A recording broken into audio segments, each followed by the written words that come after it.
Hello guys and welcome to this lecture. In today's lecture we want to try Python operators. Python operators are the building blocks of computation in the Python language. We use them to perform operations on variables and values from basic math to complex logical evaluations. In this lecture, I'll walk you through each category of operators like arithmetic operators, comparison operators, logical operators, assignment operators, bitwise operators, identity operators, and membership operators. So the first one is arithmetic operators, very easy one. These arithmetic operators are the ones that would expect from math class like addition, subtraction, and more. So these arithmetic operators are used to manipulate numerical values and Python make them intuitive to use. So whether we are summing numbers, finding reminders, or raising numbers to powers, these operators are our go-to tools. Let's see them in action with some example. For example, we have two variables, a is equal to 10 and b is equal to 3, right? We can say that sum is equal to a plus b. Then we can simply print sum, or simply we can say a plus b. For subtraction, the same. Subtraction is equal to a minus b. Then we can print it, or we can say a minus b, right, directly. Or simply we can say that print sum is, then in here we can print the sum, right? Sum is 13, okay. Or you can say print sub is, and in here we say sub. So this part will be printed as it is, but in here the value will come here. What is the value for sub? Sub is 7, right? Sub is 7. So here I should print sub. The next one is multiplication. So this simply multiplies two operands. We can say that multiplication is equal to a multiply b. We can print multiplication, all right? Then we can go for division. So division is equal to a divided by b, right? So what is division here? Division is 3.3. So what is the type of this division? So we can simply find what is the type of this division. Type of this division is float. So now I want to get only the integer part of this division. So simply I can say floor division is equal to a floor division b, right? So what is floor division here? It is 3. And what is type of floor division? It is integer, right? Then we can go for modulus. This is an operator that returns the remainder of division, right? I can say a percentage side b, right? It is 1. It means 10 is equal to 3 multiply 3 plus 1. So this modulus value is this 1 remainder, right? So this is what we have. And then we have exponentiation. This raises first operand to the power of the second one. And for this one, we say a 2 star, then b, right? So you can see 1000, right? Or you can say b in power of a. It will be something like this. The next one is comparison operators. Comparison operators are all about evaluating relationship between values like equal, greater than, less than. They return true or false, making them perfect for condition in loops or in if statements. Later we will study. These operators are the bread and butter of decision making in code. Let's compare some numbers and see how they work. For example, we have x is equal to 5 and y is equal to 8, right? In here, I say x is equal to y, it's a false, right? X is not equal to y. So let's change this y to 5. Then you can see x is equal to y, right?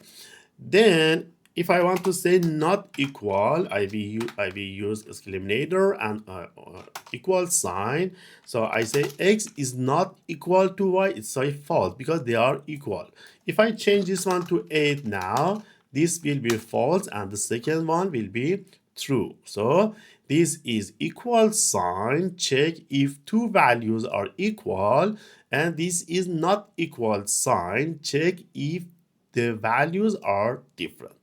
Then we have greater than, so x is greater than y, false, x is less than y, it is true, or you can say x is greater than or equal to y, false, x is less than or equal to y, it is true. So it will check if it is smaller, or if x is smaller or equal to y, it will give. The next one is logical operators. Logical operators let us combine conditions. Think of them as the glue of building complex logic. Whether we need both things to be true and operator, at least one to be true or operator, or to flip a truth value like not operator.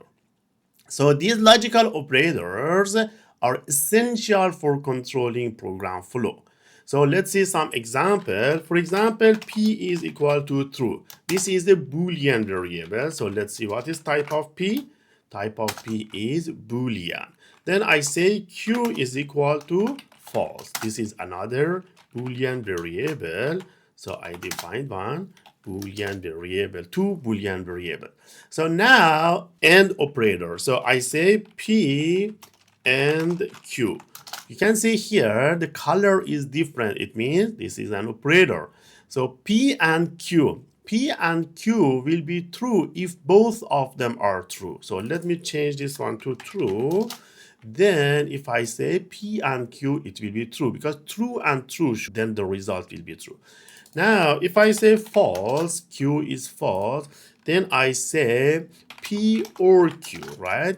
If one of them is true, the result will be true. But if both of them are false, then P or Q will be false, right? And so what is the value of P? P is false. Then not P, it will be true. What is the value of Q? False. Not Q will be true. So these are called as logical operators. The next one, we have assignment operators. These assignment operators are shortcut for updating variables. Instead of writing out a full operation and reassignments, we use these assignment operators to combine the operation and assignment in one step, like adding a value and storing it back to the same variable. They save time and make code cleaner. So let's practice some of them. M is equal to 10, right? Then I want to go for adding. Add and assign. It means add and updates variable. I can say m is equal to m plus 2, right? In this case, m will be 12. So now m is 12, right? I want to do the same thing. In this case, I say m plus equal to the same. So m is 14. Instead of writing m plus 2, I can combine these two together, right? I can do the same for subtraction. M minus equal to 3. So m is 11. Then m multiply equal 11, 2 for example. So m is 22. Or I can say m divide equal 2, right? Then in this case, m is 11, right? The next one is bitwise operators. Bitwise operators work on binary level, manipulating individual bits of numbers. They are less common in everyday coding, but powerful for low-level tasks like encryption or hardware programming. These bitwise operators treat numbers as binary and perform operations like AND or shift. So let's see how they work. R is equal to 5 and S is equal to 3, right? So what is the binary representation of 5? I can say binary representation of R, it is this one, 101. So you should forget about 0b. This 0b says this is binary. And what is the binary representation of S? It will be 1, 1. So 101 is 5 and 1, 1 is 3. Now I want to go for bitwise AND. In bitwise AND, the result will be 1 if both of them are 1. So I can say R and S. Okay, R and S is 1, right? Then what is the binary representation of 1? Binary representation of 1 is 1. Okay, so you can see here what happens. 1 and 1 is 1. 0 and 0, sorry, 1 and 0 is 0. So 1, 0 will be here. 1 and 0 here, 0. So this will be 1 only. If I want to do R or S, R or S, I will write in this way, it will be 7. So what is the binary representation of 7? It will be 1, 1, 1. Okay, so what happens here? We have 101 here and 0, 1, 1 here. So 1 and 1, it is 1. 1 and 0, 1. 1 and 0 here, 1. So this is how OR operator works. The next one is XOR. The result will be 1 if bits are different, right? So I can say R XOR S. Okay, 6. Then what is the binary representation of 6? Binary representation of 6 is 101. So what happens here? So binary representation of 5 was 101. Binary representation of 3 was, so let's see here, 1 and 1, it will be 0 because they should be different. 1 and 0, 1 because they are different. 0 and 1 here, it is 1. That's why it is XOR. Now let's see the NOT operator. So inverts all bits of a number and represent the result using 2's complement notation. So our R is equal to 5 and the binary representation of this R is this one, 101. If I assume 8-bit full clarity, so it will be 1, 2, 3, 4, 5, then 101, right? So this is the binary representation for 5. Then if I apply the bitwise NOT, so the result will be something like this: 1, 2, 3, 4, 5, 0, 1, 0, right? Then we need to apply the 2's complement interpretation. In Python and most programming language, negative numbers are stored in 2's complement format. So the result that we have here represent a negative number, and in order to find a decimal equivalent, we invert the bits, right? So the inverting the bits will be of this one will be something like this: 1, 2, 3, 4, 5, 101. This is the other side, right? And then we will add 1, right? Plus 1 based on the 2's complement format. Then this one will be this: 1, 2, 3, 4, 5, 1, 1, 0. Then if I want to get the integer representation for this one, so I can say, for example, I will get this 0b from here, and I will copy this one to here. Then you can see it is 6, and we add a negative number and it will be -6. So not 5 is equal to -6. This behavior is due to how Python represent integers in memory using 2's complement for signed numbers. Then we have left shift and right shift. So What was the value of our R5? So the left shift operator that we show like this, shift beats left and fills with 0. So if I say R shift 1, so the result will be 10. Why like that? Binary representation of R is this one, 101, right? And 10 you should consider here. Then binary representation of 10 is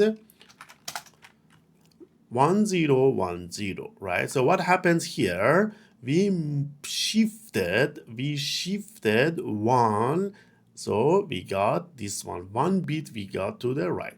So let's do the opposite side. This is for right shift. So you can see it will be 2. And what is the binary representation of 2? It is 10. So the R, this one bit we shifted to this side and it's become 0. It shifts bit right and preserves sign for negatives. The next one is identity operators. Identity operators check if two variables point to the same object in memory, not just equal values, but the exact same entity. For example, I have A1 is equal to 1, 2, and 3, right? This is my A1. And then I say A2 is equal to A1, right? Then what is the value of A2? Value, right? The value is 1, 2, 3. Then I say A3 is equal to 1, 2, and 3. This is different object, right? Because this was assigned as the same object, but this is a different object, but values are the same, right? So A3 is this one. So I can go for is operator. I can say A1 is A2. It's a true, right? Because the same memory location. But if I say A1 is A3, it's a false. Even values are the same, but object is different, right? A1 is not A3, it will be true. A1 is not A2, it's false. The next one is membership operators. Membership operators test if a value exists within a sequence like list, string, or tuple. They are handy for searching and validation without writing loops. They are simple but powerful. For example, L1 is equal to 1, 2, 3, 4, right? And a string is equal to hello. Okay, now I can use in operator. It will return true if value is found in sequence. So I say 3 in L1, it's a true. 5 in L1, it's a false, right? Then I can say H in string, it's a true. G in string, it's a false, right? And also we have another operator, not in. I can say H not in string is false and G not in string it is true. So these are some Python operators, and if I want to give you the full list of operator precedence, or I can say operator priority in Python, these are operators are evaluated in this order, highest to lowest. The first one is exponentiation, and if we have parentheses, first parentheses, right? But parentheses are not operators. So exponentiation is the first one, highest priority. It means we first apply this one, then bitwise night, unary plus and minus, then multiplication, division, floor division, and modulus, then addition and subtraction, bitwise shift, bitwise and, bitwise or, bitwise XOR, bitwise or, comparison, identity operators, membership operators, logical not, logical and unlogical or. So this is the list of operators. I hope you understood, and please feel free to ask me either by sending me an email or leaving a comment below this video. Thank you for your attention.